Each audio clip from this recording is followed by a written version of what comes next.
Hey, welcome back. And if you're new here, my name's Christina Kent, and I'm a fine artist based out of San Francisco. And today I wanted to talk to you about a concept that I think can affect a lot of people and really drive feelings of burnout, and that is this idea of moving the goalposts. And if you're not familiar with the concept of moving the goalposts, imagine that you're running a race and someone tells you, okay, you have to run a mile. So you're looking at this long field, and at the very end, you can see the mile marker. So you start running towards it, you're running as fast as you can, you're really giving it all of your energy. But then right before you reach the mile marker, they pick up the goalpost, and they move it even further on. So you have to keep running until you get to it. And they keep doing this again and again and again. So rather than being able to reach the goalpost and feel that sense of accomplishment, you feel instead like you're constantly behind, you're constantly running, and you're never reaching your destination. Does this sound familiar to you? If you've experienced burnout, you have probably been in this situation before. And I have a lot of experience with this as well. When I was doing a PhD in economics, I would be working on something in my academic papers, and I would talk with my advisor, and we would come to an agreement like, okay, I need to just do this new analysis in the paper, like figure this one thing out, do the analysis, and then the paper will be ready. So I work for months to do this new analysis, I get the results ready, I go back to meet with my advisor, and then we talk through it again and we realize like, well, hey, actually, that's not enough. We need to do another analysis. So I was like, okay, I just need to work a little bit more, just do one more analysis, this will be the one, and then the paper will be ready to go.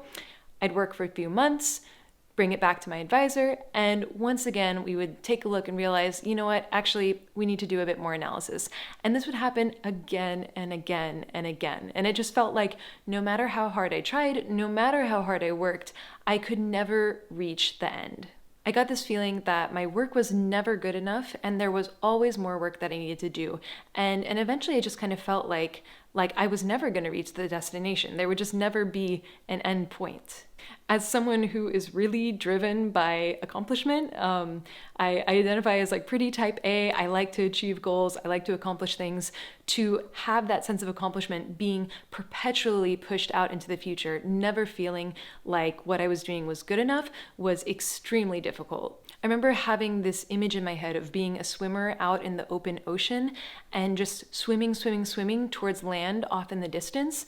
But then as soon as I got to the land, I realized it was a mirage and I would need to keep going. And I just had this sense of just profound exhaustion. And in some sense, I feel like moving the goalposts has worked for me in the past, because if I can continue to push myself, if I can, every time I achieve something, just push the goalposts even further, then that can motivate me to achieve more and more and to make more progress. But I think it comes at a really big cost. Because if you're constantly looking forward to the next accomplishment, if you're never taking time to appreciate and enjoy the accomplishments that you've already done, then eventually you're just going to get burned out. And that's what happened to me in economics. I felt like I could never get the paper to a good enough point. I felt like it was never good enough, the analysis was never good enough, and I got to the point where I just couldn't keep working. And I think that PhD programs in academia are a really extreme example of this, but I still have found this similar thing coming up as a fine artist. So right now I'm speaking to you from my studio in Newfoundland, Canada. I'm at an artist residency and it is just absolutely amazing. It's like a total dream to be here and I'm so grateful to be in this situation. And yet I can still find myself shifting the goalposts. Rather than taking time to savor being at this awesome artist residency, I'm already thinking about the next things that I'm going to have to do, the next things that I want to add to my CV, the next accomplishments, the next big paintings that I want to make, the shows that I need to prepare for. I'm thinking of all of those things rather than being in the moment and really enjoying this experience. I think it's so fascinating how quickly we can adapt to the circumstances that we're in. It's like we're climbing a mountain and we reach a really high peak, but then all we can see are the people who are ahead of us or the length that we still have to go, rather than looking at how far we've come. And like I said, I think it's great to have ambition and it's great to have a direction that you want to pursue. But at the same time, we also need to take time to appreciate how far we've come and to enjoy the success that we have. I mean, because if you told me 4 years ago that I would be doing this residency in Canada, that I would be working with galleries in San Francisco, that I would have tons of supporters who love my work both locally and around the world, I would think, wow, she's made it, you know? Like, what else can she ask for? That's amazing. That's the dream. And yet when I reach this point, rather than reflecting on it and how awesome it is, all I think about is raising the bar, moving the goalposts again, and thinking about how much farther I have to go.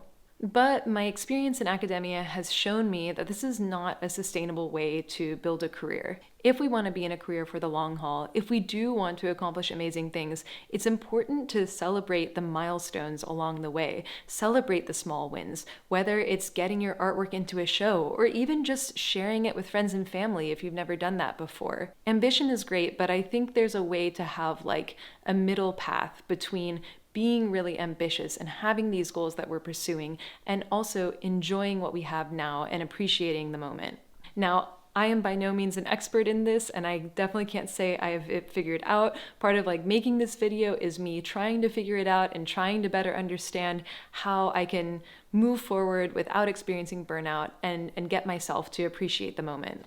But I hope that by making this video, it can help raise awareness about this phenomenon, especially if you haven't experienced this in the past, or maybe you're kind of in the middle of it right now, and you're just so in the weeds that you don't realize how you're moving the goalposts.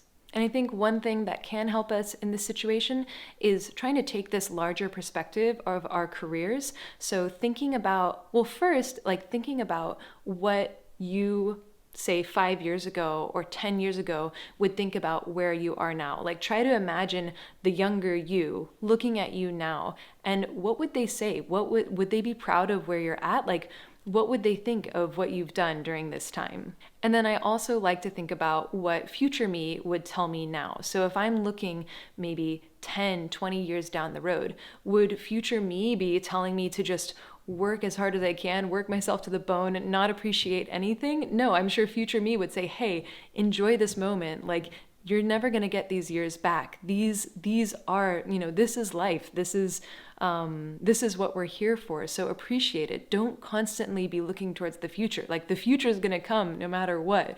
So enjoy where you're at now.